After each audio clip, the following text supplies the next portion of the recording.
Network 18 news 18 local 18 में आप लोगों का बहुत बहुत स्वागत है। मैं गौहर। इस समय मेरे साथ जो हैं वो डॉक्टर गौरांग कृष्णा मौजूद हैं, हेयर ट्रांसप्लांट सर्जन और कई बड़े सेलिब्रिटीज के जो हैं वो हेयर ट्रांसप्लांट कर चुके हैं। मगर उसके साथ साथ मैं आपको बता दूं कि स्किन डिजीज के भी काफी ज्यादा एक्सपर्ट है।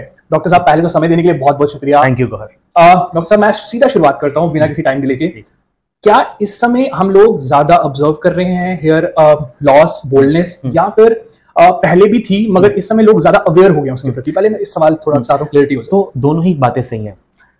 मैं तो हेयर ट्रांसप्लांट और हेयर लॉस को पिछले 15-16 साल से ट्रीट कर रहा हूं। तो जो नंबर ऑफ पेशेंट्स हैं हमारे पास वो काफी बढ़ गए। इसका एक रीजन है कि आजकल हेयर लॉस वैसे ही बढ़ गया है और यंग एज में ज्यादा बढ़ गया है। जो प्रॉब्लम 30s 40s की होती थी अब वो टीनेजर और 20s की प्रॉब्लम हो गई है। तो ऑफकोर्स वो लोग वरीड ज्यादा है।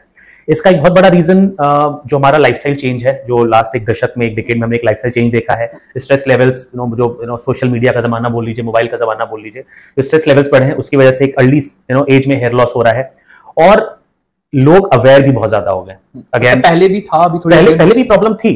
ऐसा नहीं था कि सिर्फ ओल्ड एज में होता था, पहले भी ये प्रॉब्लम थी, बट ये नंबर ज्यादा बढ़ गया है। और जो लोग सीख कर रहे हैं ट्रीटमेंट, अवेयरनेस, वो भी काफी ज्यादा बढ़ गई है। तो दोनों ही चीजें। अब क्योंकि बहुत सारी टेक्निक्स आ चुकी हैं, बहुत सारे वेज आ चुके हैं कि आप बोल्डनेस को या गंजेपन को खत्म कर सकते हो, मगर उससे पहले अगर आपको रोकना है या बहुत अर्ली स्टेज पे आपको पता लग जाना चाहिए कि नहीं अब कुछ बाल गिरने शुरू हो गए हैं, लाइक लोग बहुत ध्यान नहीं देते, कहते हैं 1-2 ही गिरे हैं या 2-3 ही गिर रहे हैं, इट्स ओके, तो वो क्या स्टेज है अर्ली स्टेजेस?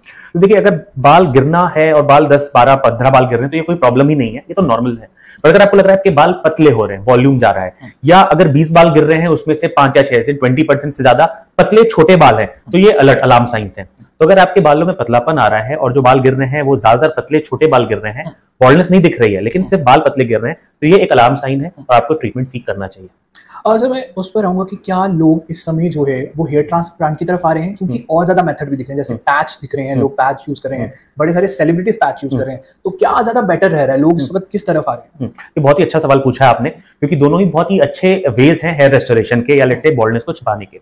ज्यादातर लोग और ज्यादातर यंग लोग आज की डेट में, इवन मिडिल एजेड लोग, हेयर ट्रांसप्लांट की तरफ ज्यादा आ रहे हैं, क्योंकि ये एक वन टाइम सोल्यूशन है, नेचुरल है। सबसे बड़ा मुद्दा नेचुरल है, बार बार की मेंटेनेंस नहीं है और अच्छा कॉन्फिडेंस देता है।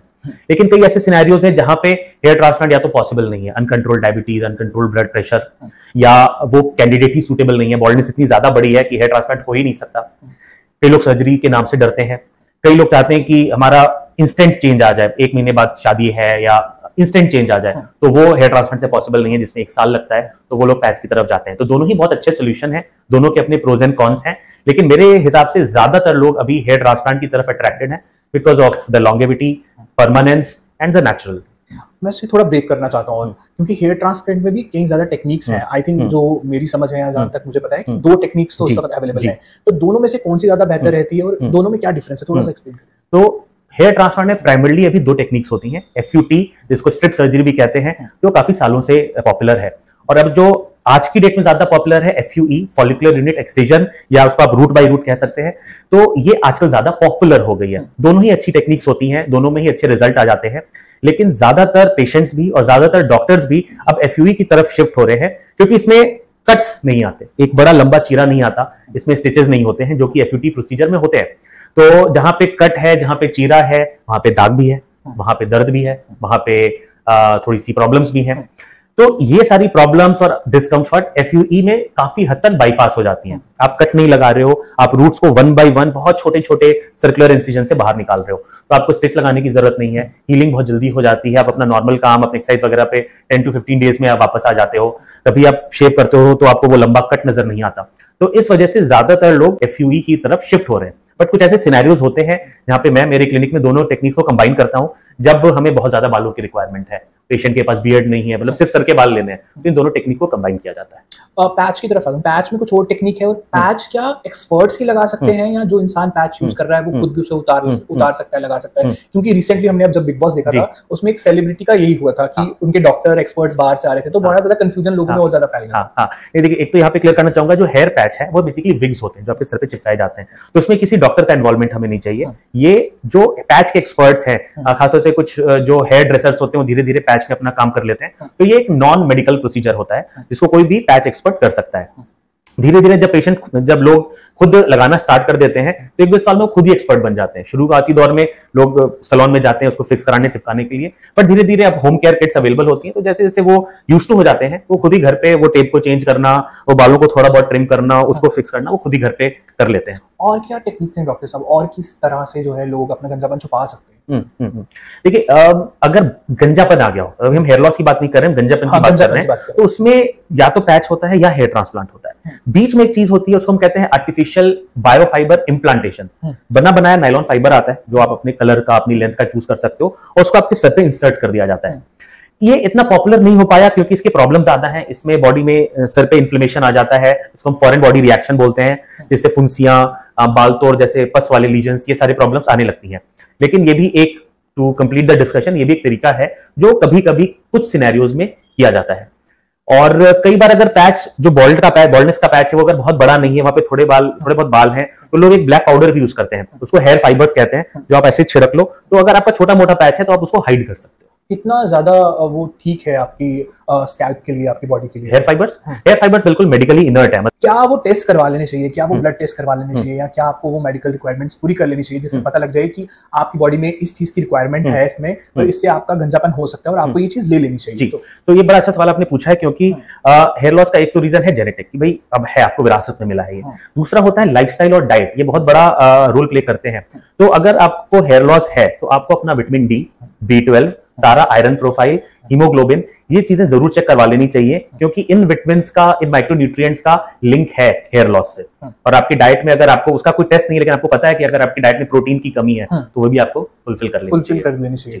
बियर्ड में भी देखा जा रहा है इस वक्त जो यंग यूथ है, बियर्ड का बहुत फैशन चल रहा है, डार्क बियर्ड रखने का, तो लोग बियर्ड में भी जो है इस वक्त पैचेस लगवा रहे हैं या फिर आपके दूसरी जगह से बाल उठा के लगा रहे हैं। ये ट्रेंड कितना अभी पॉपुलर है? ये आई एम वेरी सरप्राइज कि आपने यहाँ तक अपनी रिसर्च की है, क्योंकि बियर्ड हेयर ट्रांसप्लांट काफी पॉपुलर हो रहा है अब। बियर्ड हेयर ट्रांसप्लांट लोग इसलिए करा रहे हैं क्योंकि कई लोगों को एक particular shape of the beard चाहिए, कई बच्चों में लेट्स से 20-22 साल के हो गए, 25 साल के हो गए, प्रॉपर बियर्ड नहीं आ रही, एक सोशल इनसिक्योरिटी की वजह से करवाना चाहते हैं। कुछ transgender cases, sex reversal cases भी हैं जो बियर्ड में आते हैं।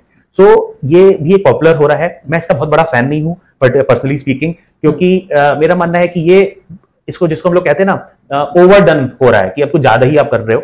तो लेकिन जब हमें लगता है कि नहीं, जेन्युइनली बियर्ड नहीं आ रही है और यहाँ पे आप करा के इनका थोड़ा सा जो सोशल इंसिक्योरिटी उस पर हेल्प कर सकते हैं, तो beard scalp to beard transplant होता है। कितने पैसे लग रहे हैं इस ट्रांसप्लांट में? बियर्ड ट्रांसप्लांट में जनरली सर जितना टाइम नहीं लगता, थोड़ा सा जल्दी हो जाता है प्रोसेस, तो उसमें थोड़ा सा कम, 1.5 लाख रुपए का कॉस्ट आता है। इस समय क्या रेट चल रहे हैं ट्रांसप्लांट के, पैच के, किसकी सर्जरीज के क्या रेट चल रहे हैं, थोड़ा सा अगर आप बताओ। तो ये देखिए, हेयर पैच फिर भी एक कमोडिटी है, उसका मैं आपको आइडिया देता हूँ। तो एक हेयर पैच जो बहुत ही हल्की, 22 लाख 2 तरह के हेयर पैच होते हैं, human hair, non human hair, artificial hair. तो आर्टिफिशियल हेयर थोड़ा सस्ता होता है, ह्यूमन हेयर का पैच थोड़ा सा महंगा होता है। रेट 10,000 से लेके 30-40 हजार तक रेट डिपेंड करता है। ये जो वेरी करता है उसके 3 वेरिएबल्स होते हैं। एक तो हेयर क्या था, आर्टिफिशियल या ह्यूमन, दूसरा एक पैच का एक बेस होता है। तो एक बड़ी अच्छी क्वालिटी का कपड़ा होता है जो आपके स्कैल्प पे इतना इच नहीं देता और पानी वगैरह बड़े अच्छे से पोरस होता है, क्लीन हो जाता है। और एक होता है थिक कपड़ा, तो जिसमें पसीना ज्यादा जमता है, गंदगी ज्यादा जमती है। दूसरा, उसकी ड्यूरेबिलिटी, अच्छे कपड़े की ड्यूरेबिलिटी ज्यादा होती है, बाकी कपड़े जल्दी फट जाते हैं। और थर्ड, जिस सैलून से आप करवा रहे हैं, अगर वो अच्छा फैंसी सैलून है, आपको अच्छी सर्विस दे रहा है, तो उसका कॉस्ट थोड़ा सा ज्यादा होता है। आप एक थोड़े छोटे, मतलब एक 5 star restaurant versus 1 star restaurant, ये वाला डिफरेंस होता है। इन तीनों से पैच का 10,000 से 50,000 का डिफरेंस होता है। हेयर ट्रांसप्लांट कमोडिटी नहीं है। हेयर ट्रांसप्लांट एक डॉक्टर लेड ट्रीटमेंट है, एक सर्जरी है। तो जैसा डॉक्टर की एक्सपर्टीज है, जिस शहर में वो डॉक्टर या वो क्लिनिक है, अब दिल्ली वर्सेस कानपुर करेंगे तो दिल्ली में थोड़ा सा कॉस्टली होगा वर्सेस कानपुर। उसकी रेपुटेशन कैसी है, जो क्लिनिक पिछले 15 साल से अच्छा काम कर रहे हैं वो अपना एक प्रीमियम चार्ज करते हैं, क्योंकि पेशेंट को उस तरह की फैसिलिटी मिलती है, उस तरह की सेफ्टी मिलती है, उस तरह के रिजल्ट मिलते हैं। वर्सेस जिसने अभी हेयर ट्रांसप्लांट स्टार्ट किया है ट्रेनिंग लेके, उनका कॉस्ट थोड़ा सा कम होगा। तो वो 60,000 70,000 रुपए से लेके 3-3.5 लाख रुपए तक ये रेट होता है। मेरे क्लिनिक में ऑन एन एवरेज 2 से 3 लाख रुपए का ट्रांसप्लांट होता है। अभी मैं अंत में चाहता हूँ कि आप बताएं कि आपकी लोकेशन क्या है, क्लिनिक की कहाँ है, जहाँ पे आप देखते हैं, क्या समय रहता है, क्या टाइमिंग रहती है, कब तक खुली होती है? तो जी, अभी बेडलिंग्स के फिलहाल 2 ब्रांचेस हैं दिल्ली के अंदर, एक सफदरजंग एनक्लेव में है और एक दूसरा पंजाबी बाग में है। मैं पर्सनली सफदरजंग एनक्लेव वाले क्लिनिक में पेशेंट देखता हूँ। हमारा पूरा सर्जिकल सेटअप यहीं पर है, जहाँ पे सारे surgeries across the world patients आते हैं, 3 दिन हमारे साथ रहते हैं और यहाँ पे उनका प्रोसीजर होता है। न सिर्फ हेयर ट्रांसप्लांट, हमारे साथ बाकी हेयर लॉस ट्रीटमेंट हर तरह के, जैसे डिस्कस किया, दवाइयाँ, कुछ प्रोसीजर्स होते हैं पीआरपी वगैरह, उसकी अच्छी फैसिलिटीज हमारे दोनों क्लिनिक में है। और एक थर्ड क्लिनिक हमारा गुड़गांव गोल्फ कोर्स रोड पे। कब खुली होती है? Monday to Sunday we are there open 10 बजे से लेकर शाम 7 बजे तक मैं और मेरे डॉक्टर्स अवेलेबल होते हैं हमारे पेशेंट्स के लिए। थैंक यू गोविंद सर, आज समय देने के लिए बहुत बहुत शुक्रिया। Thank you Gauhar.